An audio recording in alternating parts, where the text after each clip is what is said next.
मैं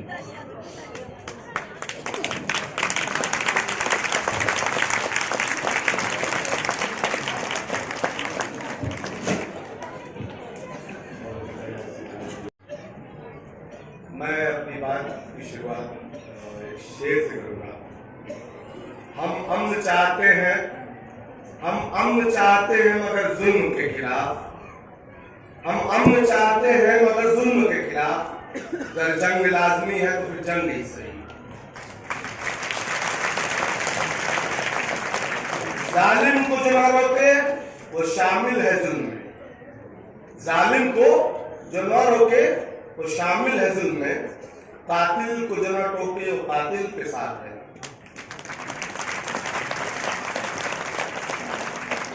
मेरी ज्यादातर बातें जो भाई शर्जिल कहे उसी की रोशनी में होगी, क्योंकि बहुत सी ऐसी बातें थी जो शायद आप लोग समझ नहीं पाए होंगे।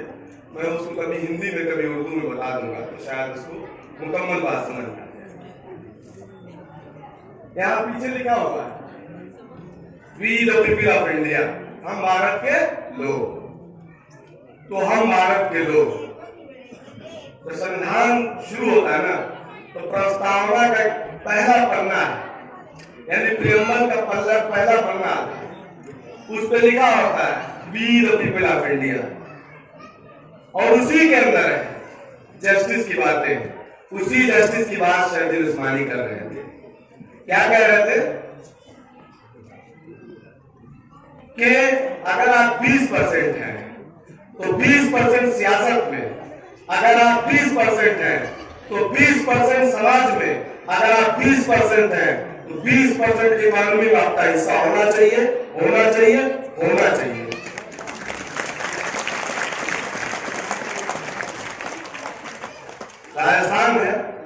राजस्थान में मैं बोल रहा हूं, यहाँ तो अल्लाह की बहुत नेमतें हैं, तमाम जगह पता नहीं क्या क्या निकलता है।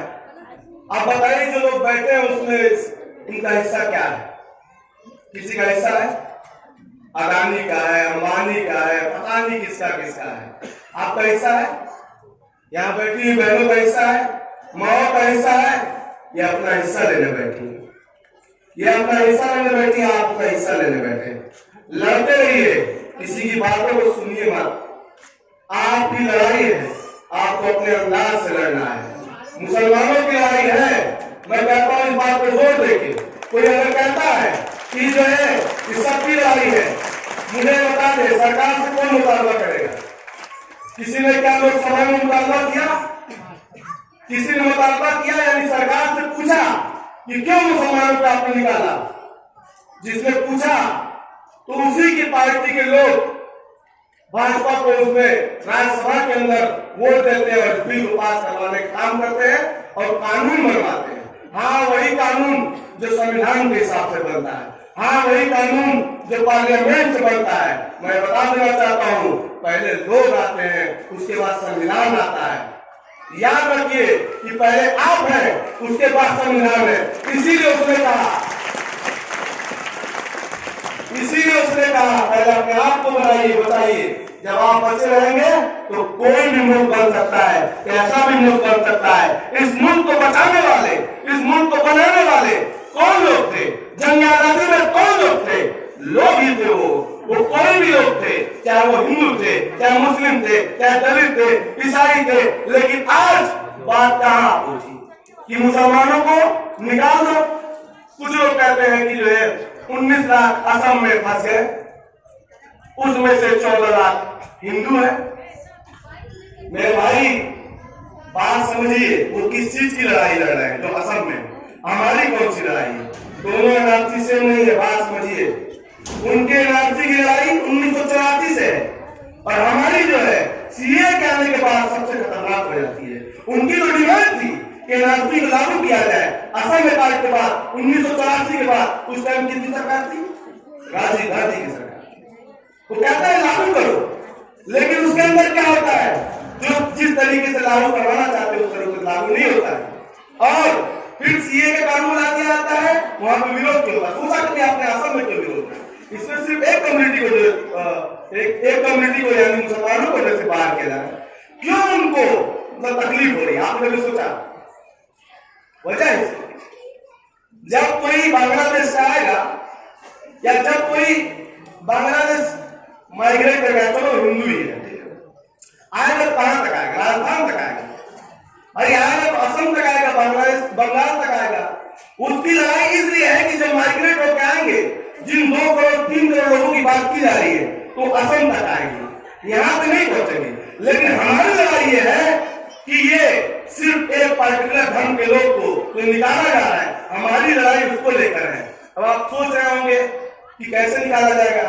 पहले तो जो एमपीआर है, एमपीआर तो आपको बताया गया होगा कि गंगाधरी शक्तिमान है, बहुत कुछ तो सही बात है, गंगाधरी शक्तिमान है, उसको दूसरे तरीके से अपना लागू करने की कोशिश की जा रही है। आपके पास आएंगे, कहेंगे कि अपना रिकॉर्ड बताइए, अपना जो ब्यौरा दीजिए, आप दे देंगे, उसका लागू कर देंगे, उसके बाद आप दौड़ते रहिए।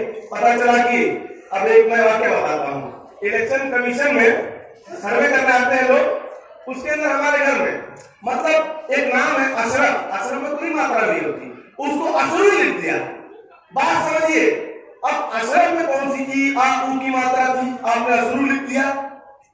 तो ये जो तमाम खामियां, अच्छा एक बार आपको डाउटफुल सिटीजन, तो कुछ लोग जो समझ रहे हैं मुसलमान जाएंगे, मुसलमान सिर्फ नहीं जाएंगे, डाउटफुल सिटीजन आएगा तो उसमें दलित भी जाएगा, लेकिन कुछ सालों बाद उसको ये कहा जाएगा कि आप तार के नीचे से घुस के आए थे, इसलिए आपको सीए के, अब देखिए पहले क्या करेंगे, एनआरसी से आपको बाहर करेंगे, उसके बाद सीए का फिल्टर लगेगा, फिल्टर यानी छन्नी, उस छन्नी में छानेंगे, उसमें कौन बचेगा? मुसलमान बचेगा, उसको निकाल के फेंक दिया जाएगा। सिंपल सी बात है, ज्यादा मैं टिपिकल नहीं बताऊंगा। फिर संविधान पे आता हूँ, चलो संविधान की बात, पहले मैं बता दिया कि सब संविधान के थ्रू ही होता है, जो हो रहा है इसमें संविधान का विरोध है।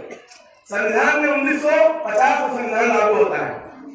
यहाँ पे मैं जानता हूँ कि मुसलमानों के अंदर भी जो है भारत में जात पात है, उसके अंदर ओबीसी जो है बिरादरी को ओबीसी लगाया था, मुसलमानों की बिरादरी। एससी में 17 ऐसी बिरादरियां हैं जो हिंदू में जो बिरादरियां पेशे से जो बिरादरियां वही मुसलमानों में, उनको एससी का दर्जा नहीं जाता, ये अनुसूचित जाति में रखा जाता है। ये कब होता है? 1950 के अंदर होता है, ये संविधान के थ्रू डिस्क्रिमिनेशन हुआ।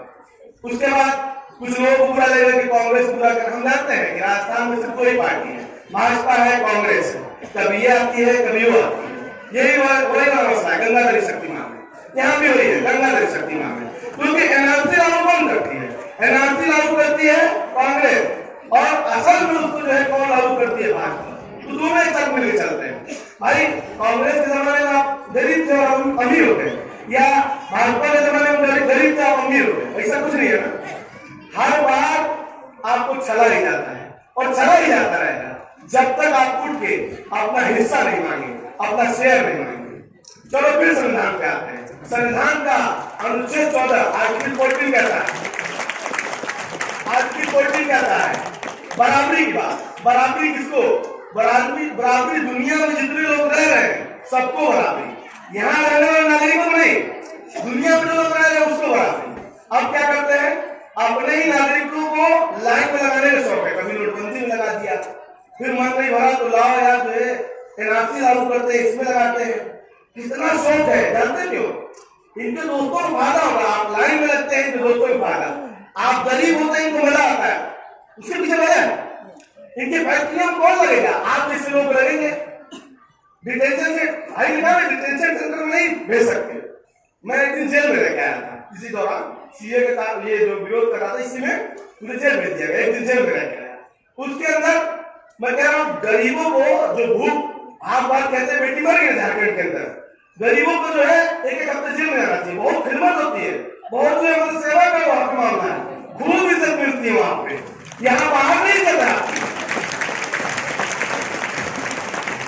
मैं वहां पे जाते ही भाई साहब पूरी सब्जी खिला रहे हैं, सुबह उठा नाश्ता करा रहे हैं, दोपहर खाना खिला रहे हैं, मस्त मजे मजे, और हर चीज है। अगर कोई नशा करता है तो सिगरेट मिल जाती है, ये सोचो, तो सब कुछ है, खैनी भी है, सिगरेट के साथ, ये आप सोचिए। और बाहर क्या है? एक मासूम बच्ची भाग भाग कहते मर जाती है। कहाँ गए राशन कार्ड वाले? कहाँ गए ये सब जो खोल के बैठे हुए हैं, जिनके पेट रोज रोज निकले जा रहे हैं, जिनके पेट भरते ही नहीं, लड़ना होगा आपको, हम सबको लड़ना होगा और कायदे से इनकी जो खिंचाई करनी होगी, तब ये मानेंगे, तब ये अपनी हरकतों से बाहर आएंगे। 4 अक्षर पढ़ नहीं लेते हैं, 4 अक्षर पढ़ नहीं लेते हैं, थोड़ा पैसा नहीं कमा लेते हैं तो इंसान को इंसान ही नहीं समझते। चलो माना कि जो है अरिस्टोटल ने कहा था कि man is a social animal, तो क्या एकदम जानवर बना दोगे क्या? जानवर बना दोगे? बात देखिए, YouTube पे बहुत कुछ है, लेकिन आप वही है कि गाने बाजे देखते होंगे हरियाणवी, भाई साहब पढ़िए, नहीं है तो YouTube देखिए, बहुत से लोग लेक्चर देते हैं। बात समझिए, आपको गुमराह करने वाला जो मतलब XYZ हुआ है, उनकी बात पे ताली, मैं मेरी बात पे ताली, ये है इनकी बात पे ताली, तब तक बजाओ ताली। कभी तुम भी करामात करो, लोग बजाए ताली, आप बजाओ ताली।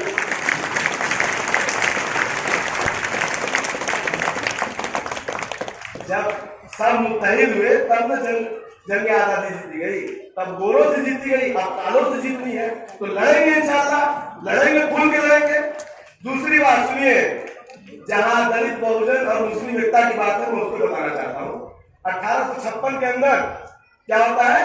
सत्यशोधक समाज बनता है। भाई गिरिराज जोड़ली जी जानते होंगे, सत्यशोधक समाज बनता है।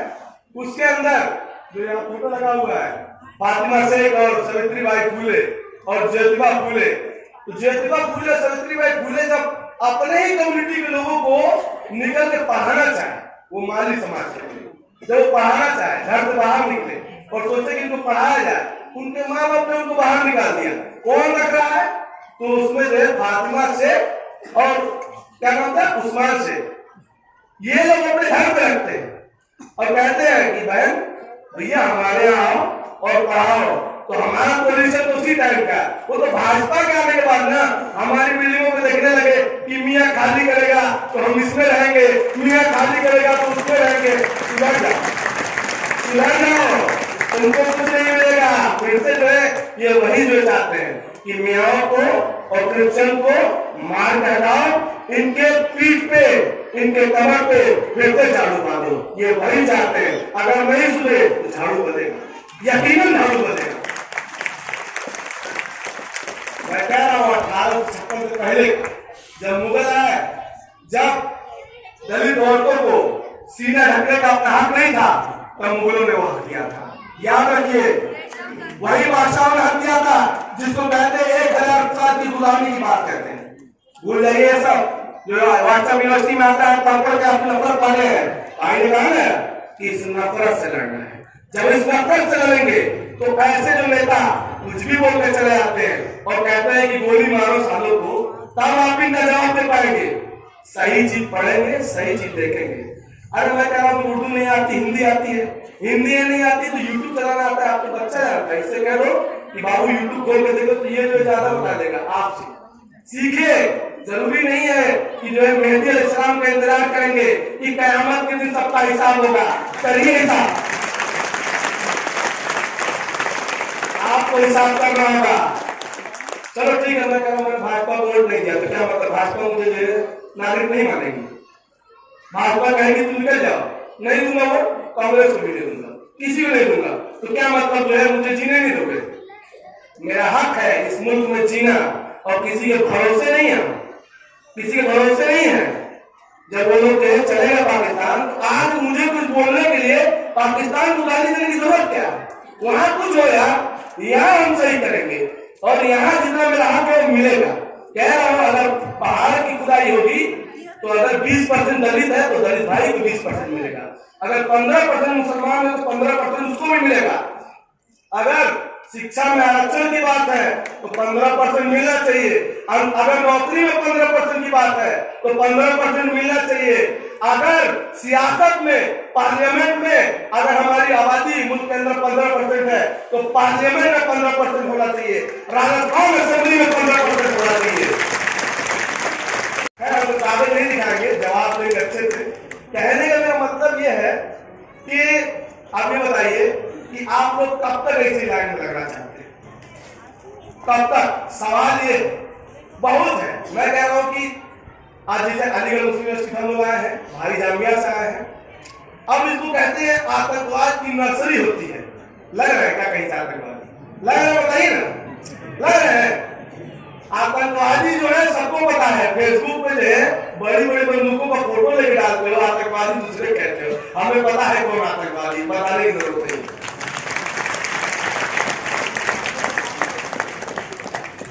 और भैया एक बात और, उसके बाद आते हैं बाबा साहब भीमराव अम्बेडकर। बाबा साहब भीमराव अम्बेडकर को कॉन्स्टिट्यूएंट असेंबली में कौन भेजा? सबको पता है, मुसलमान ने भेजा, ठीक है। उसके बाद मतलब काशीराम, उनको भी जो है बहुत हेल्प किया, उसके शाना वसाना खड़े रहे, उनके साथ चल के जो है उनका साथ दिया। उसके बाद मायावती आई, उनका भी साथ दिया, मुलायम सिंह का भी साथ दिया, लालू यादव का भी साथ दिया।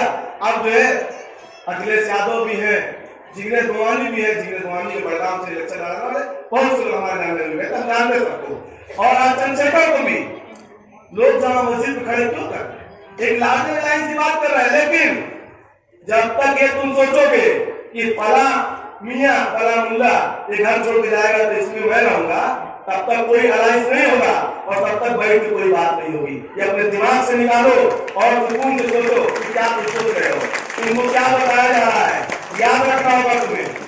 मैं अपने गरीब भाइयों से कहता हूँ, निकलो अपने इलाकों में और हम अपने इलाके में निकले और हाथ मिला के चले और बता दे ये जो वाकई में जो देश विरोधी जो ताकतें हैं जो इस मुल्क को तोड़ रही है लगातार, आज से नहीं, इनके मंसूबे आजादी से पहले से ही है। अगर मैं तो कहता हूँ अगर यही जो देश विरोधी जो ताकतें हैं अगर ये ना होती तो वाकई हिंदुस्तान और पाकिस्तान में बंटवारा ही नहीं था। यही देश विरोधी ताकतें थी जिन्होंने बंटवारा कराया और दूसरों पे इल्जाम लगाते फिरते हैं कि फला ने करवाया फला ने करवाया। अरे हमें क्या जरूरत है भाई? अगर जो है मतलब बंटवारे की जो है मतलब हमें जरूरत होती तो हमें यहाँ की होती, लेकिन हमें मतलब जस्टिफिकेशन हम नहीं दे रहे किसी को कि तुम्हें हम जस्टिफिकेशन दे रहे हैं, हम यहाँ हक लेंगे और लड़ के लेंगे, छीन के लेंगे, लड़ते रहेंगे, लगातार लड़ते रहेंगे। उतरे ना, आज उतरे हैं ना, कल जो है बहुत अच्छे से उतरेंगे, ऐसे उतरेंगे कि हर जगह एक एक पंचायत में इलेक्शन लड़ेंगे, एक एक वार्ड मेंबर इलेक्शन लड़ेगा, बहनें लड़ेंगी, माएँ लड़ेंगी, आप में से एक एक बुजुर्ग लड़ेगा इलेक्शन। देखिए अगर आप सिर्फ ये सोचेंगे सीएनआरसी, मैं फिर कह रहा हूं आप सिटीजन हैं, कोई आपको नहीं निकाल सकता। हाँ लेकिन एक बात है, एनपीआर के जो है डेटा जो लेना है उसको अच्छे से खातेदारी कीजिए, भगाइए उसको, अपने मोहल्ले भगाइए उसको, कहीं भाग जाएगा तुम्हारा कोई काम नहीं है। क्योंकि इन सरकारों की मंशा खराब है, नीयत खराब है, इस नीयत को समझना होगा और सबको समझना होगा। मतलब 5% ब्राह्मण मिलके पूरे मुल्क में बेवकूफ बनाया हुआ है, हौस पर मचा हुआ है। मतलब अपने दोस्तों को 18,000 करोड़ दे देते हैं, कहते जाओ ऑस्ट्रेलिया में कोयला खदान बनाओ, खूब खदान बना रहे हैं, खूब निकाल रहे हैं पैसा, और आपका क्या हो रहा है? आपको जो है 399 का डेटा रिचार्ज कराते हैं, उसी मगन रहते, पता ही नहीं हो क्या रहा है, चल क्या रहा है। व्हाट्सएप मैसेज आता है एक दूसरे के, अरे बगल में पड़ोसी है, हिंदू है, मुस्लिम है, अरे मारो, ऐसे ही ये करो। मतलब हौस पर बचा हुआ दिमाग में, अकेले कमरे में सुकून नहीं है, बाथरूम तक में सुकून नहीं है, क्या करें? सुकून से रहो। बात समझिए, ये लोग आपको जीने नहीं देना चाहते, ये लोग चाहते हैं कि जो है हमारी फैक्ट्रियों में, हमारे घरों में मजदूर का काम करें। पहले जैसे महिला करते थे ना, वैसे महिला बनवाना चाहते हैं। इसलिए आपको अपने बच्चों को पढ़ाना, आपका इलेक्शन लड़ना, आपका हक मांगना, ये बहुत जरूरी है। सरकारों से आपको लड़ना होगा, कुर्बानी देनी पड़ती है। कहते हैं कि अगर धूल में पानी मिलाओ तो मकान बनता है, खून मिलाओ तो रहने लायक जगह बनती है, याद रखिए। तो कुर्बानी देनी पड़ेगी मेरे भाई दोस्तों, बहुत जरूरी है। तो मैं कह रहा बहुत से मतलब आज जो है कानून लाती है सरकार, यूसीसी टेबल कर दिया लोकसभा के अंदर। यूसीसी क्या है भाई? मतलब एक तरह कानून होगा, 5,000 तरह के लोग हैं, एक तरह कानून कैसे चल सकता है? मतलब कह रहे हैं कि संविधान में दिया हुआ, बाबा साहब अम्बेडकर ने कहा, अरे बाबा साहब अम्बेडकर ने जो है 76 तरह की बातें की, वो तो नहीं कर रहे हो, जो सबसे आखिर की चीज हो तो पहले ला रहे हो। वकील साहब है, जानते हैं बाबा साहब ने क्या बातें की? कहा कि फ्री लीगल एड मिला, लीगल एड मतलब कानूनी सहायता। मतलब अगर मैं फंस जाऊं तो मुझे, अगर मैं गरीब हूँ तो बिना पैसे के मेरा केस लड़ा जाना चाहिए। मैं जेल में था, 95% गरीब वहां बंद है। पता है क्यों? कोई उसका केस लड़ने वाला नहीं है। वकील साहब ने बहुत अच्छे से कि कोई उसका केस लड़ने वाला नहीं है। मैं खुद वकील हूँ, इसलिए मैं जान रहा हूँ, कोई उसका केस लड़ने वाला नहीं है। और जो 5% है जेल के अंदर बैठ के बिजनेस कर रहे हैं, वो अपने मन से बैठे हुए अंदर। बाकी 95% गरीब है। याद है कि उनको कोई पुराने हाल नहीं है, पूछने वाला नहीं। क्या हुआ? 10,000 का बेल बॉन्ड भरने वाला कोई नहीं है। इतनी बुरी हालत है। और वहां से पता है सरकार को महीने में 30 लाख रुपए, 40 लाख रुपए, 50 लाख रुपए सरकार को जाता है जेल से। आपको पता भी नहीं होगा। जिस स्टैंड में अपनी साइकिल लगाते हैं वहां से भी सरकार को पैसा जाता है। ये जितने जो है मतलब विधायक, एमपी, एमएलए सब जो पैसा कमा रहे हैं, इसका पैसा कहते हैं टैक्स पेयर के नाम पे जो पढ़ाई कर रहे हैं सब बूढ़े हो गए। अजीब व गरीब है। कब सुधरोगे? कब सुधरोगे? कब तक? जब तक तुम्हें बेवकूफ बनाते रहे तुम बनते रहोगे बेवकूफ। मतलब उन लोगों ने व्हाट्सएप पे भेज दिया कि ये देखिए बूढ़े हो गए उधर पढ़ रहे हैं। मैं कह रहा हूँ कि ये चचा है 55 साल के होंगे, ये भी पढ़ सकते हैं। बस इनको एमए, एमएससी किया और रिसर्च कर सकते जाके। यूनिवर्सिटी जाके पढ़ी आपने, रोका किसने? बहुत फॉरेन जाते थे पढ़ने के लिए, बूढ़े। अब कहते हैं भैया यूनिवर्सिटी पढ़ते। जो रिसर्च जो लड़का कर रहा है उस रिसर्च से सरकार पॉलिसी बनाती है। जो यहाँ पे बुद्धिजीवी लोग होंगे और जो जानते होंगे, पढ़े लिखे दानिशमंद लोग इस बात को समझ रहे होंगे। और क्या बताया, जेल में मुझसे पूछ रहा है, अरे भैया इतने जो बड़े हो गए, अब तो 2-3 बच्चे हो जाएंगे, अब तो पढ़ाई कर रहे समझ रहे हैं? मतलब वहां तक कैडर है, अंदर भी कैडर है भाई।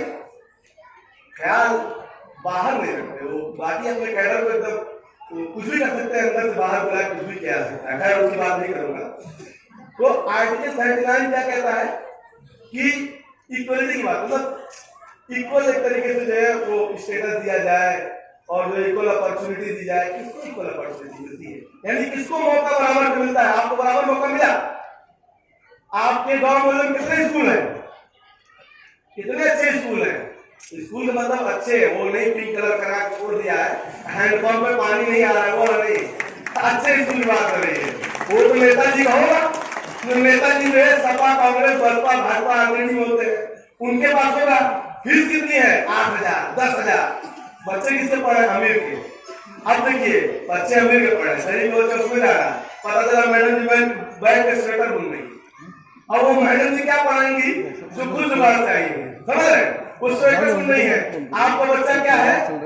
मतलब बचपन में तो खाद बुन रहा था, लेकिन बड़ा होके वो फिर वही करेगा। नेताजी के पीछे जय जयकार बड़ा भगवा गमछा डाल के, सफेद गमछा डाल के घूम रहा है नेताजी के पीछे। कब तक चलेगा ये? अब नहीं चलेगा। इसीलिए आप बैठे हुए कि अब नहीं चलेगा, बहुत ज्यादा हो गया, हमने सह लिया। अगर आप इसी तरीके से चलते रहे तो बहुत देर हो जाएगी, ये सब खत्म कर देंगे। मैं आपसे फिर पूछता हूँ, सीए क्या करेंगे? क्या करेंगे? हमारी बहनें माए बैठी हुई हैं, एक तो हौसले को सलाम, एक हौसले को मैं सलाम करता हूँ। ये सबसे बड़ी आवाज है। आप बताइए क्या करेंगे? मान लो कि सुप्रीम कोर्ट से फैसला आ गया, जीत गए, फिर वही अगली बार 2 साल बाद फिर वही कानून आ गया, फिर आप बैठ जाए। रोज तो तमाशा बनाएंगे क्या? रोज रोकेंगे रोज? कभी मतलब अच्छे सोल्यूशन का वो सोल्यूशन क्या है? अपना हिस्सा मांगना होगा। चाहे आप इलेक्शन में जीतिए ना जीतिए, आपको खड़ा होना होगा। और कोई ये नहीं कि भाई तुम कमजोर हो या तुम्हारे 30 लोग हैं, लाओ मैं तुम्हारी आवाज बन के बोल सकता हूँ, ये नहीं। आप अपनी आवाज बनिए खुद। हर किसी का हिस्सा है, हर कोई किसी के लिए कुछ वो बोलेगा, लड़िया। और सरकार को इस बात के लिए अगला धरना होना चाहिए कि हमारे बच्चों के लिए स्कूल अच्छे हो। इस बात के लिए धरना होना चाहिए हमारे बच्चे भी कॉलेज में पढ़ेंगे। इस बात के लिए धरना होना चाहिए हमारे बच्चे भी यूनिवर्सिटी में जाएंगे। इस बात के लिए धरना होना चाहिए कि मेरा बच्चा पढ़ा तो उसको नौकरी क्यों नहीं है। इस बात के लिए धरना होना चाहिए कि मेरा बच्चा फौज में क्यों नहीं जा सकता, मेरा बच्चा पुलिस में क्यों नहीं जा सकता। इस बात के लिए होना चाहिए। अखिलेश गवर्नमेंट आती है हमारे उत्तर प्रदेश में, बताइए पहले क्या करता है? मायावती जी, उनको भी मुसलमानों ने जिताया और दलित भाइयों ने जिताया। अखिलेश यादव को भी मुसलमानों और दलित भाइयों ने जिताया। होता क्या है? जैसे आपके यहाँ गाय के नाम हो जाता है, लीची हो जाती है, तमाम जगहों पे उसी तरीके से हमारे यहाँ 2008-9 की बात है, खालिद मुजाहिद अली कासमी को जेल में मार दिया जाता है और उनको किस बात बन गया था? आतंकवाद के नाम पे। कभी कोई चार्जेस प्रूव नहीं हुए, यानी कभी उनके जो केस लगाया जाता उसको कभी जो प्रूव नहीं किया गया कि ये सही है या गलत है। उनको जो है जेल के अंदर मार दिया जाता है और वही सपा की सरकार मायावती बंद करती है और सपा एक निवेश कमीशन होता है जिसको लागू करने की बात होती है, उसको लागू नहीं करती। मेरे भाई, उसी दौरान डीएसपी जियाउल हक को मार दिया जाता है। बात सिर्फ इसकी नहीं है, अगर जिग्नेश मोहानी है, अगर चंद्रशेखर है, तो वो मेरा भाई दलितों की आवाज उठाए, वो ऊना की बात करे, वो बात करे दादरी की, वो बात करे कहीं की, लेकिन जब हमारी बात आएगी तो हम बात करेंगे अपराधों की, बात करेंगे अखलाक की, बात करेंगे डीएसपी जियाउल हक की, बात करेंगे अलीगढ़ मुस्लिम यूनिवर्सिटी की, बात करेंगे जामिया की, बात करेंगे माओ की, बात करेंगे आपकी। क्यों है इस्लामिक लोग कहते हैं? क्यों नहीं है भाई? पीरियड पर एक जो रिलीजन को निकाल दिया जाता है। इस्लामिक फोबिक का मतलब क्या है? कोई ऐसा काम जो नफरत की भावना से किया गया किसी एक पार्टिकुलर से या किसी जो है मजहब को लेके, तो इस्लामोफोबिक हो गया। दलितोफोबिक भी हो सकता है, अगर दलित को इस तरीके से एक्सक्लूड किया जाए दलितोफोबिक हो जाएगा। नहीं तो क्या नाम है, अगर वो तो ब्राह्मणोफोबिक हो जाएगा। अगर मैं ऐसा कोई कानून बनाता हूँ तो अगर मैंने ब्राह्मणों को एक्सक्लूड किया, निकाल दिया, तो ब्राह्मणोफोबिक हो जाएगा। दिक्कत क्या है? तो इस्लामोफोबिक है या फिर कहिए आप भी ये धर्म के एक पार्टिकुलर धर्म से नफरत की वजह से इस बिल लाया गया है, ये कहना पड़ेगा। अगर आप आज नहीं करते, जिस बुनियाद पर आपको मारा जाता है, जिस आइडेंटिटी की बुनियाद पर आपको मारा जाता है, जिस शिनाख्त और पहचान के बुनियाद पे आपको मारा जाता है, उसी पहचान और बुनियाद को अपनी ताकत बनानी होगी, तब आप उठ के लड़ पाएंगे, वरना कभी नहीं लड़ पाएंगे। ऐसे वर्ग लगाए जाएंगे, ऐसे ही वर्ग लगाए जाएंगे, आज यहाँ टूटेंगे और रिजल्ट जीरो होगा, याद रखिएगा। कांची राम जाते हैं बहुत सी जगहों पे, अपने जमाने में वो कैंपेन कर रहे हैं, तो वो क्या कहते हैं, भाई जो है हमें जो बताते रहते हैं कुछ चीजें जो है, मतलब ऐसी चीजें पता चल जाती है, काफी पढ़े लिखे हैं, हमसे ज्यादा पढ़े लिखे हैं। तो क्या कहते हैं कि इसमें से कौन कौन रामायण देखता है? जाहिर सी बात है, रामायण को जो है जो ग्रामेटिकल ऑर्डर है उसको जो है प्रमोट करने के लाया गया। तो फला नाम गाली देखा भागे, पहले भागे यहाँ से, तो जो उनको मारने वाले तो बैठ जाते हैं, बाकी जो भाग जाते हैं। तो काम ऐसे होता है, जिस बुनियाद पे आपको मारा जा रहा है उसी बुनियाद पे आपको खड़ा होना होगा। हाँ, उस बुनियाद पे आप खड़े होके भीड़ में आके किसी को कभी मारिएगा मत, कभी किसी मासूम को परेशान मत करिएगा, कभी अपने पड़ोसी का हक मत छीनेगा, कभी किसी की जमीन मत चलाइएगा। एम्पावर्ड होना, मजबूत होना, अपने आप को मजबूत करना बहुत जरूरी है, चाहे किसी बुनियाद पे हो। जब आप 100 इकट्ठा होंगे तो जो 200 दलित भाई होंगे तब उनके साथ बैठ के आप बात कर सकते हैं, वरना नहीं बात कर सकते। 200 मुस्लिम होंगे, 100 दलित आएंगे तब बैठ के बात कर सकते हैं, या 200 दलित आएंगे तब बैठ के बात कर सकते हैं, या दूसरे जो भी सेक्टर है, ओबीसी का कोई तबका है। देखिए मसला यह है कि आपका मजबूत होना बहुत जरूरी है। आप क्या इतने मजबूत है? कितनी लिंचिंग हुई, कितनी बार आप खड़े हुए? मुझे याद है, यही पहलू खान की फैमिली थी, दिल्ली में आई थी और वो बेचारे 5 लाख रुपए के दर बदर ठोकरे खा रहे हैं, और उसके नाम पे खाने वाले कितना खा रहे हैं? उसके नाम पे खाने वाले बहुत खा रहे थे, लेकिन वो बेचारे ठोकरे खा रहे थे। एक सही निजाम बनाना होगा कि जब किसी दलित को मारा जाए, कभी मुस्लिम को मारा जाए, तो उसके लिए कौन वकील खड़ा होगा, कौन पैसा देगा? एक ऐसा निजाम होना चाहिए, एक सिस्टम होना चाहिए, तभी आप उनसे लड़ सकते हैं। खाली जो है, मतलब कहते नहीं कि जो है अकेला चना भार नहीं पड़ता, वही वाला मसला है। अकेला कुछ नहीं हो पाएगा। याद रखिए, हम सबको मुट्ठी की तरह बनना होगा, एक ताकत की तरह बनना होगा, उठना होगा एक साथ, तब हम लड़ सकते हैं इन जालिमों से। आप सबको भी जामिया आइए, और खासतौर पर मैं अपने हिंदू भाइयों को कहता हूँ, जो दलित भाई उनको कहता हूँ, जामिया एमयू आइए, देखिए क्या है एमयू, आइए हमारे साथ जो है बैठ के एक साथ खाना खाइए, एक साथ जो है पूरे यूनिवर्सिटी घूमिए, फिर हम आपको बताते हैं क्या है। मैं एक से अपनी बात खत्म कर लूँ, टाइम बहुत ज्यादा और मेमोरी का बहुत थोड़ा। तुझे अब किस लिए शिकवा है, बच्चे घर नहीं रहते, जो पत्ते जर्द हो जाए वो पेड़ों पर नहीं रहते। जो बेदर्द करता है मकानों से मकीनों को, वो दहशतगर्द बन जाते हैं जिनके घर नहीं रहते। यकीनन ये रियाया बादशाह को कत्ल कर देगी, मुसलसल जबर से मुफ्त दिनों में डर नहीं रहते।